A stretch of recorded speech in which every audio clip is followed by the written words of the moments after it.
false comparisons. So they say, just do it. Well, do what? Do what? How do you do it? Why do you do it? Just do what you see. Well, what do you see? So we're talking about the invisible republic. We're talking about America. And of course, I was born in America, in New York, in 1946. Bundeswasser was born in Boston in 1946. They removed him, his parents who were doctors, when he was 1.5 years old. He still lives part of the year in Boston. Anita Desai is an American citizen. She became an American citizen in the year 208. And Jerome Rothenberg, well, he's from Brooklyn, he's from Bronx, he's from New York, West Coast, every place, born in 1931. We'll see where we go. And it's to do about myth. And also the fall of America. Because America has been falling for centuries, even before it was even born. On Judgment Day, there are strange things happening every day. We are with the guitar riff, the guitar line of Sister Rosetta Tharpe, 1945. We see America as a toy, a dream, restless as the leaves fall. But when did it start to go wrong? When Aristotle married Pocahontas? When the Russians killed Kennedy?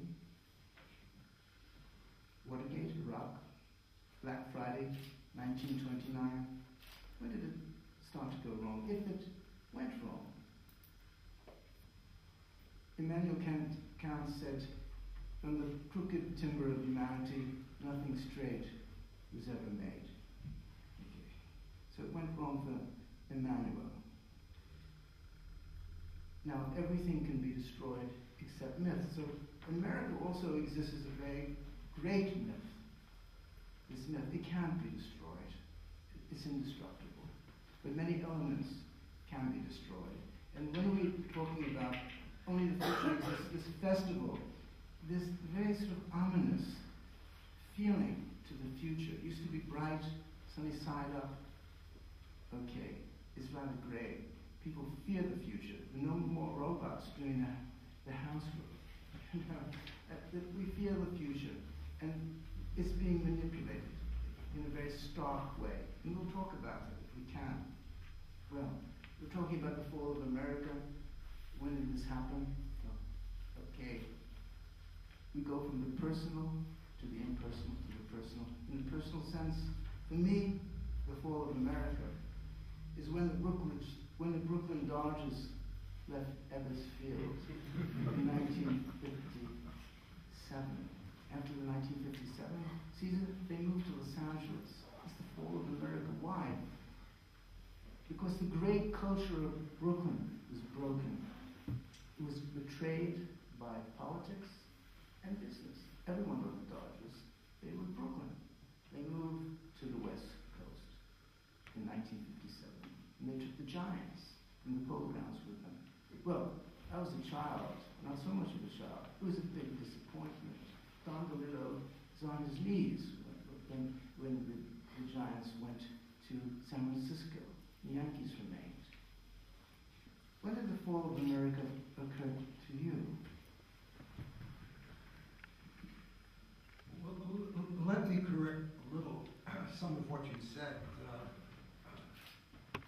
I would not have begun with the departure of the Brooklyn Dodgers or the New York Giants from New York. The Dodgers went to Los Angeles, the Giants went to San Francisco. Now there's also a perspective from Los Angeles and a perspective from San Francisco. And there's an America of Los Angeles, an America of San Francisco, America of California, America of the West. And there are multiple Americas, including Americas to the south of us, who somehow we in the United States, in that part of North America, have captured the name America. But there is the America there's the America of Brazil and Argentina, the multiple Spanish Americas, the Portuguese America, the French America, some of them may have had some thoughts about the Dodgers leaving Brooklyn or the Giants leaving the Polo Grounds in Manhattan, but would not have occurred to them. So America, is a multitude of ideas, and ideas which, certainly as Americans we've had to wrestle with. Those of us who, coming out of the Second World War, brought with us an international perspective.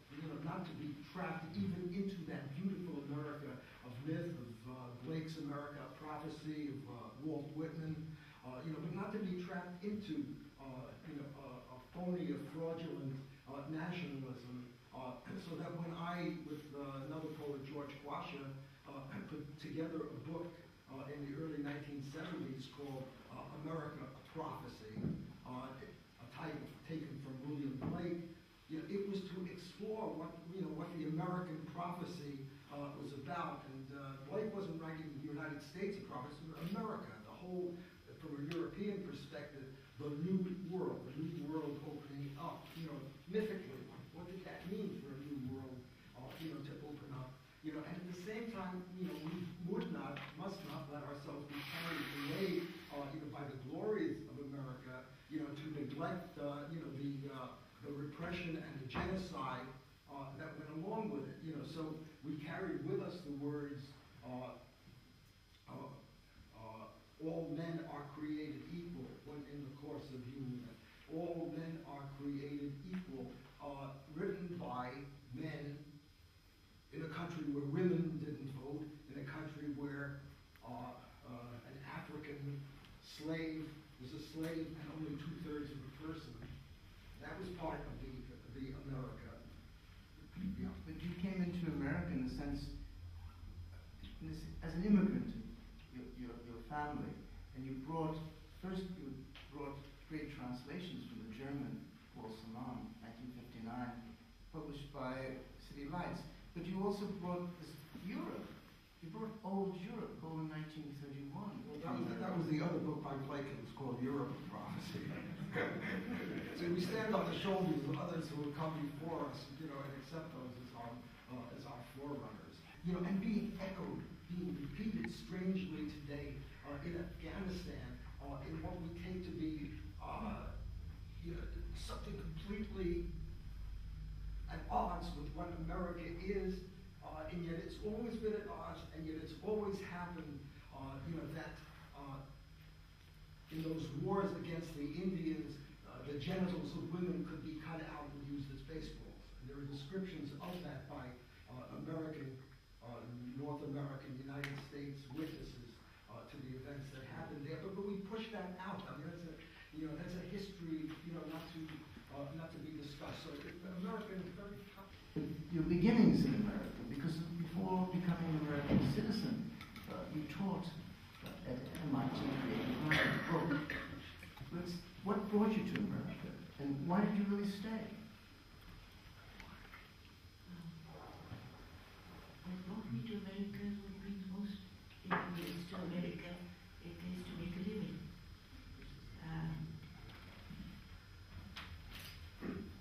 At that stage of my life, I wanted to live an independent life, and I also wanted to support my children's education. I couldn't have done it from India. Can everybody hear? By the way? Yes? Okay. And just like every other immigrant, I came in order to work and to earn. And I was so fortunate as to find employment in two women's colleges in Massachusetts to begin with, and then at MIT in Boston. And during that time, living on a campus in a student society, I must say I didn't learn of so much as the two of you just told me in the last 5 minutes. For instance, I never found out about the Brooklyn Dodgers, I must say, on this earth-shaking event. I missed that altogether. When I first arrived, it was, I think,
so stable, so secure, so content with its being, was suddenly shattered, shocked, I should say.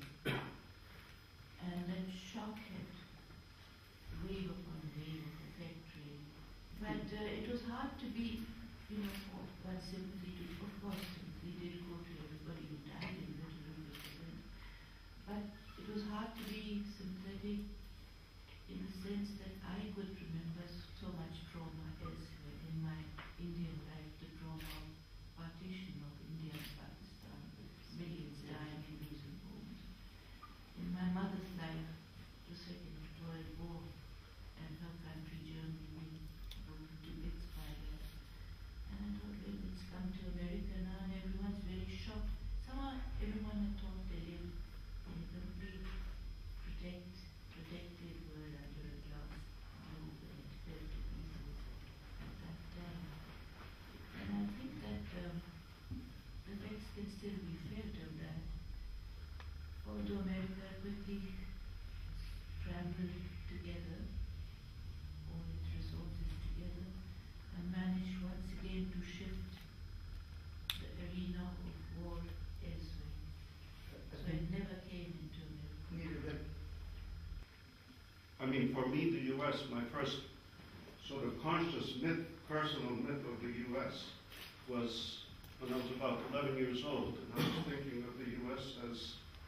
as a place where the sidewalks were heated, and where there were lots and lots of swimming pools with orange juice in them.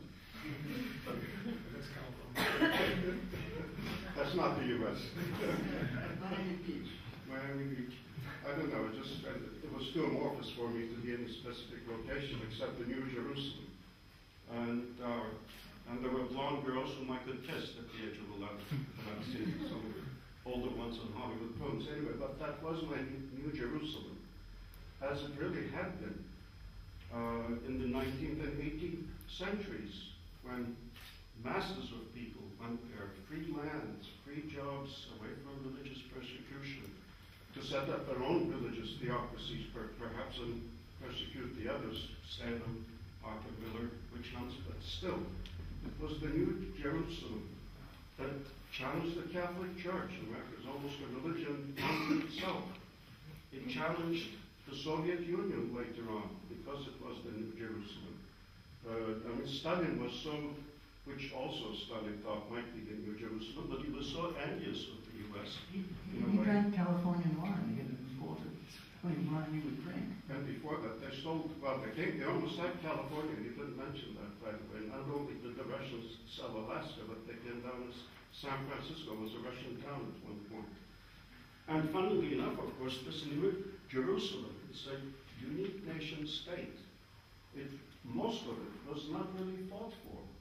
I mean, the Louisiana Purchase was a cash deal where about a third of the United States was bought. Alaska was bought. Manhattan was bought by the Stuyvesant. But still, it's a very different sense of national consciousness. But coming back to Stalin, he also realized that it was an exceptional country. And American communists also realizing that it was an exceptional country. It was Stalin, apparently. I just found this out today, actually, in 1929, coined the term American exceptionalism. Because a wing of the U.S. Communist Party in New York said, look, I mean, we really can't follow your formula. We've got to do things our way. And he said, no, you've got to do it my way. I won't stand for American exceptionalism. Which, unfortunately, later on has come to mean America in disregard of international law, for instance, and that it can be, because it is a world leader in many ways. This is the consciousness of America, social consciousness, which I'm very sentimental. It moves me terribly, but it's not what the hell I see on television. I don't see this in the Republican debates. I don't see this America at all. It's reflected in poetry, in your great work, in anthologies and poems, and even as a reflection of sort of European suffering, okay? To suffer into truth. I don't see this in America. But that may be part of the good of poetry. You know, if you don't see it, you know, on television, if you don't see it in the newspapers, if you don't see it on the ground, you know, but see other things, you know, in terms of, Well, poetry is the invisible public. That's the point.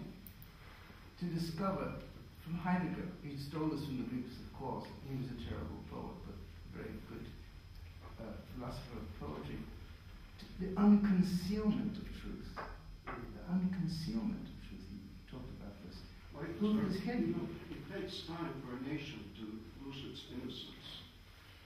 I mean, when you have an empire who's come over twice in 2 wars for Europe, especially, to save in a way that's gone to from totalitarianism. So you think you're better and bigger and mightier than we even are. And it's only a 200-year-old republic, still 210 or whatever. It really does take time for a country to lose its innocence. And America's not losing its innocence. The might of it, I think, has made America more chauvinistic. I mean, I can't imagine a country. You mentioned the reservations of the Native Americans. The U.S. has attack helicopters in Afghanistan. They're called Apache helicopters. And Tomahawk cruise missiles. And when the paratroopers jump on their airplanes, they shout Geronimo as the last big Native American leader. The nation has to come to terms with that, losing its innocence. you know, one of the primary lessons about America was that there was no American empire. Yeah, and yet what was the great land empire that had been moved across the continent, you know, wiping out or subjugating, you know, various Indian nations, you know, as it did so, you know, but we had to believe that there was no American empire. We hold these truths to be self-evident, that all men are created equal in a slave nation. You know, and we held to the notion, you know, that equality was there from the very beginning, rather than something that had to be achieved. You know, so there is the future. See, there's the future.